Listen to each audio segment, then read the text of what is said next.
Got a new formula for you to try. If you have a floral motif or something like this, double it up. Doubling up die cuts is a great way to create a design for your next card project. So to see mine come together, stick around. It's coming up next.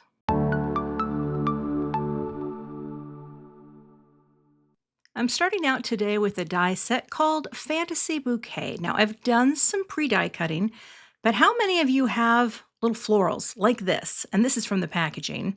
Just kind of sitting around and you don't know what to do with them.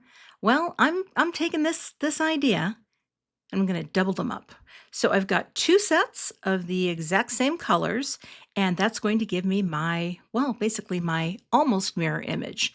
So let's get started with some of the gluing together. And I also like to keep that little example, like I tuck it right into the pocket. Here I've got my grip mat from Tim Holtz. This is actually the media grip mat, and I like to cut it into little pieces because it makes gluing cleanup so easy. And here I'm just cutting off parts of where the florals are going to go. Now you don't have to do that. You could leave it as is, but I just thought it would be cleaner to have the actual flower parts without any green behind them. But I think about all of the floral dies that I have, or even any sort of die cut that cuts out some sort of element. All you need to do is think in twos, double them and repeat them. It's such an easy way to build up cards.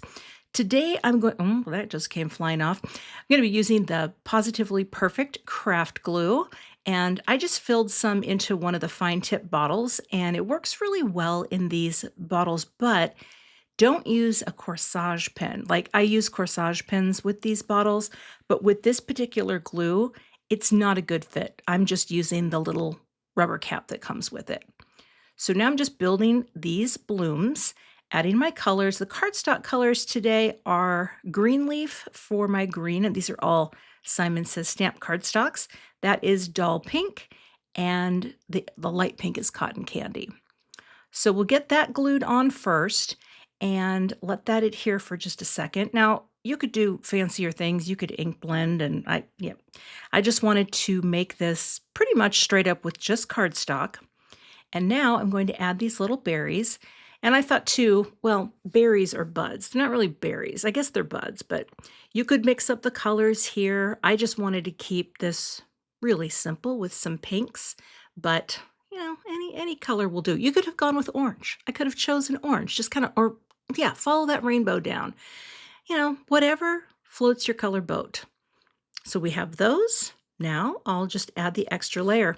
True story, when I opened this die set, it's very small, right? And I ripped open the package, and then I remembered I wanted to cut the back so that I could save the image from the package.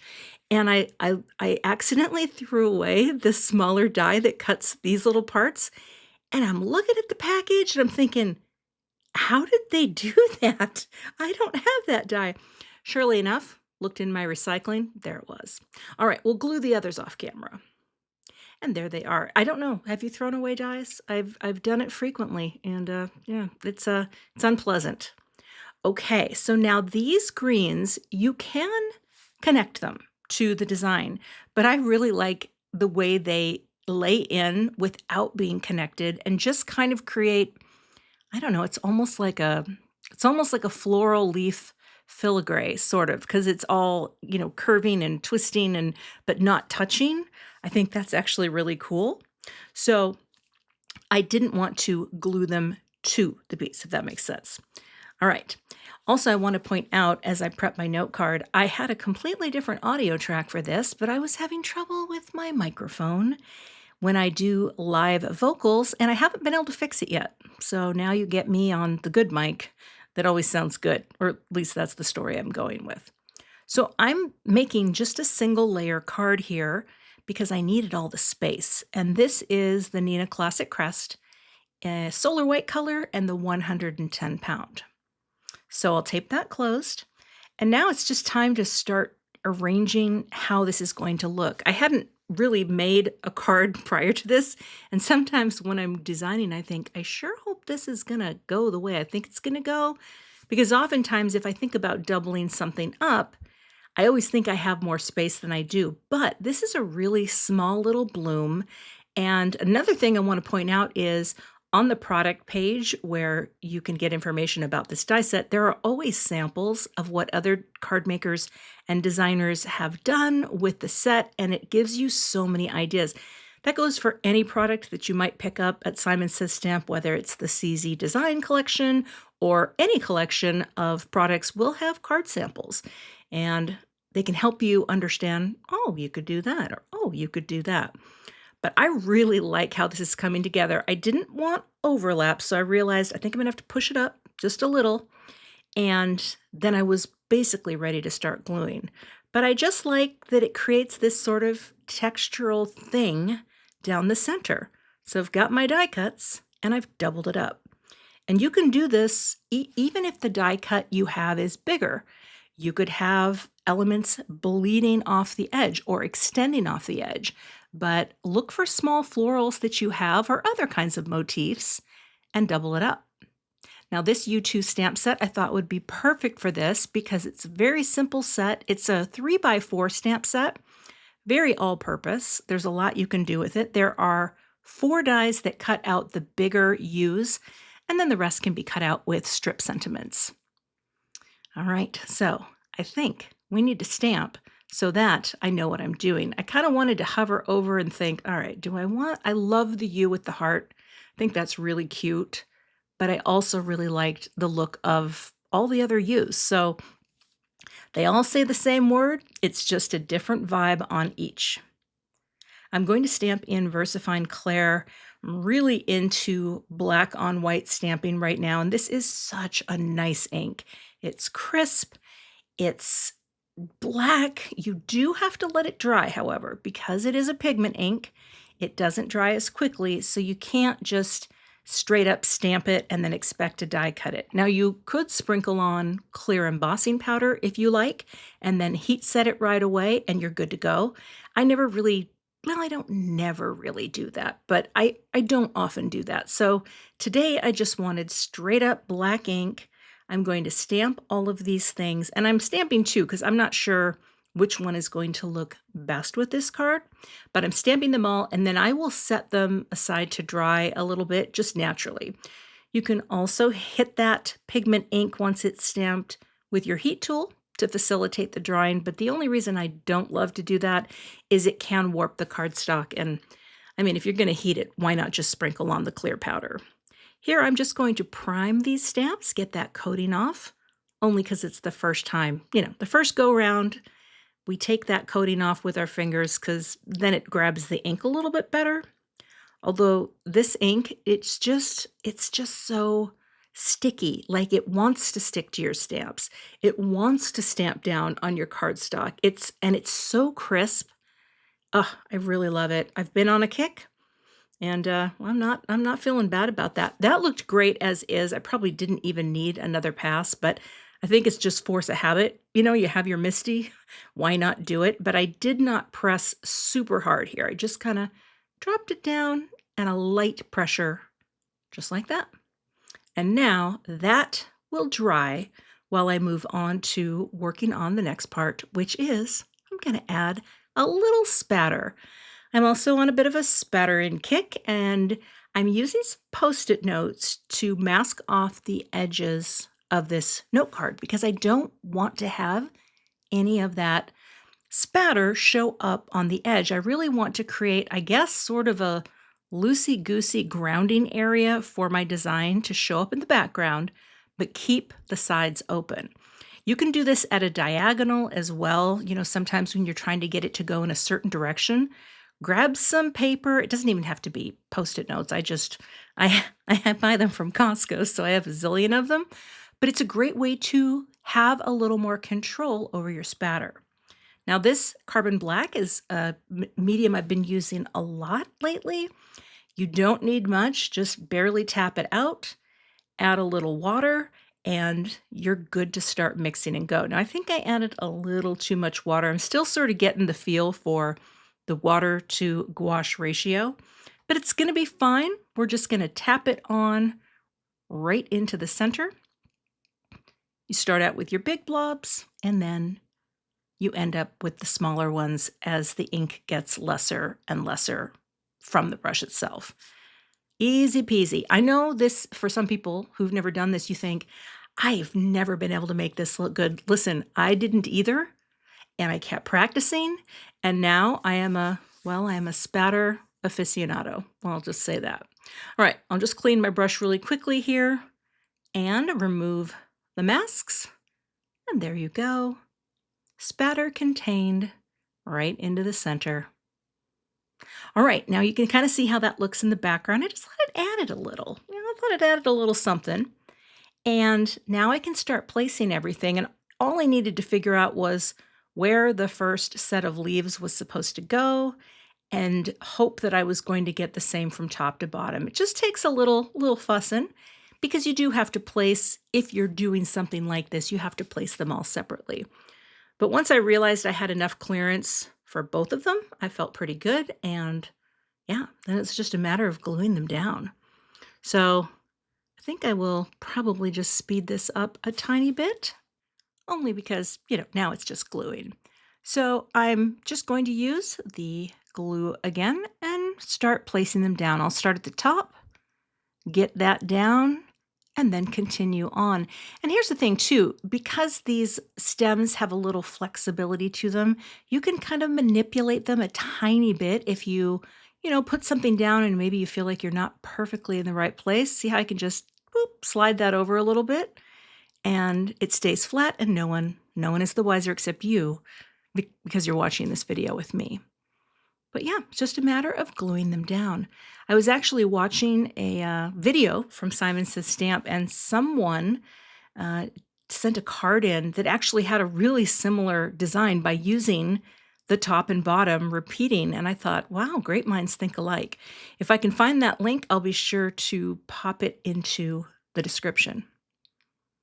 All right, we're just gluing down and getting them as lined up as possible.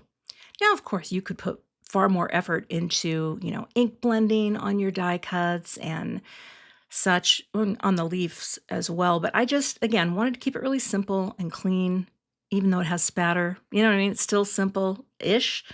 All right. Love how that forms the oblong shape, if you will, and the greeting is going to go right in the center. So let me get set up to cut these out. I have all of the pieces.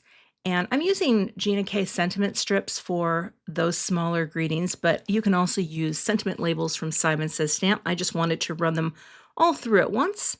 And I've got my metal shim thrown into my sandwich here for my, not Gemini, for my Anna Griffin machine. Thank you. I used to say Gemini because I had a Gemini. It was great. And this one's great. They're all great. But that cut wasn't great. I feel like I was a little off on the U, the scripty U, but also I think it's a little too flouncy. Like it just doesn't fill up enough space. And so I like that this larger U is going to do that. So I'm taking another layer. I will glue it together just to give that a little more substantialness, if you will. I also wish I would have done it for the sub greeting. I kind of just forgot, and then I was putting the card together and I thought, well, it's fine. It's going to be fine. But I do like how this looks with that U and our stellar human. Isn't that fun? Okay, so now what we need to do is pop it up. So I have regular depth foam squares on the back, and I will use my liquid glue here as well, just to put a bead on each of the foam squares so that I have a little wiggle room, so that if I don't get it quite straight, I have a second to bring in my T-square and then make sure that the whole greeting is straight. I love this T-square just for this reason. If you don't have a 6-inch T-square, it's really great for card making.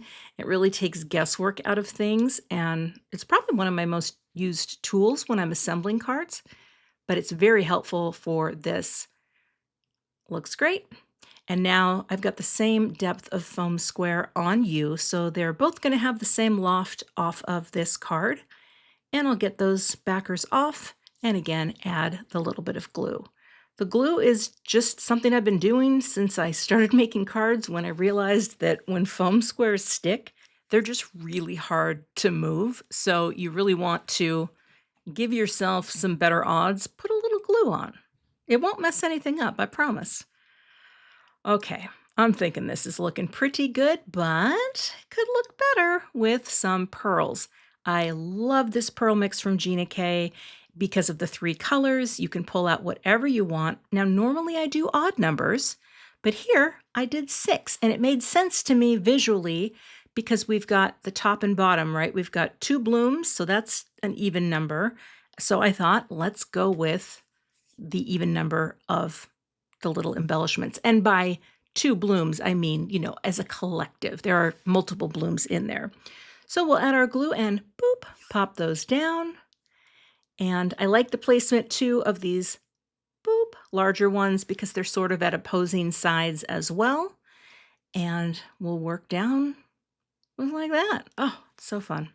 I really like this doubling up, and it makes me want to look at some of my other die cuts that kind of sit around unloved, because this is a way to really create a really simple background for any card. Love that center design, and I love the spatter. All right, let's do a quick design review. So let's take our grid, and this is my grid that I overlay, but this is very centered. And when I pop this down, it's just to kind of show you the quadrants, right? We've got the 9 quadrants, and basically the core of this design is centered, and also the core of the greeting, right? Right smack dab in the middle. These 4 little points are points of interest, but here it's just basically centered with the "You are a stellar human" and kind of some openness around all of the outside. So straight down the center, it feels very symmetrical. If you cut this in half, what you have up top, you basically have at the bottom as well. Now, we also have repetition of color, right, with our pinks, and that looks really pretty going from top to bottom. And then we have our black elements as well, right? We have the black ink, the black spatter, and the black embellishments. And then, of course, the white background on the "You are a stellar human" and the black ink. It really does tie everything together nicely. So I hope if you're inspired, grab a die cut and double it up today to make your next card project. You can find links to all of the products I used in today's card in the YouTube description, as well as over on my blog. If you're not a subscriber to my channel, I'd love to have you, so please hit that subscribe button and be sure to hit the notification bell so that you don't miss the next time I post. Here's another video you might be interested in checking out, and I will see you in that clip. Thanks so much for watching, and have a great day.